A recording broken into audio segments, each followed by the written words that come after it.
Hey, what's going on, everybody? This is Tyrone back with Tech Life. And in the previous video that I mentioned, I wanted AT&T and Verizon to make T-Mobile spend more competitively and challenge them. This is what I was speaking about, what T-Mobile just did. I didn't even know at that time that T-Mobile was doing what they ended up doing, but they did it because there was no challenge in the auction 108. Matter of fact, we have another great article here from Mike Dano. I will leave it in the description down below so you guys could check it out. The quiet brilliance of T-Mobile's 5G spectrum strategy. I won't even go into further detail on this article. I will let you guys check it out for yourselves in the description down below. The reason? Because I already discussed this. At some point, if T-Mobile is not challenged competitively, they're going to have an unfair advantage of spectrum. If they are continuously allowed to keep buying spectrum at a cheap cost, and most analysts all agree now that the demand for auction 108 is super low. Some of them originally anticipated it could go as high as 3.4 billion. Then it was lowered to 1.7 billion. Now, the New Street is reporting they think it could go as low as 200 million.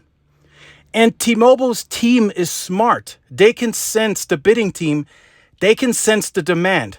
And they sensed right away that the demand was so low that they spent what they were going to spend or what they were predicting to spend on 2.5, and they bought more 600 megahertz. And yes, I know, I saw the comments. I know they were already using that spectrum on the lease term, but they didn't own it. So at some point, if the negotiations weren't in T-Mobile's favor, or that company said, we want the 600, we're going to sell it to Dish, just for an example, it's just a thought experiment. T-Mobile was going to lose that license. They never actually owned it until now. Now they own it. Why? Because Verizon and AT&T did not competitively challenge them on 2.5, on the 2.5 auction, which I'm sure T-Mobile had cash set aside for. So T-Mobile said, well, if they're not going to challenge us, and out of the 1,900 licenses that have already been bid, most of them only had one bidder. And like I said in the previous video, you have my guess who that one bidder is. So T-Mobile said, we're just going to buy these licenses for 3.5 billion. We're going to enhance our low band portfolio and put that money there. That is exactly what they thought. There is no other way they thought about this any differently. If there was demand and there was pricing pressure on auction 2.5, and they would have had to spend that $4 billion or close to $4 billion on 2.5, they would have not purchased the $3.5 billion worth of 600 megahertz spectrum. There is no way you can convince me otherwise. They would have not purchased additional spectrum if 2.5 had a higher demand. No way, no how.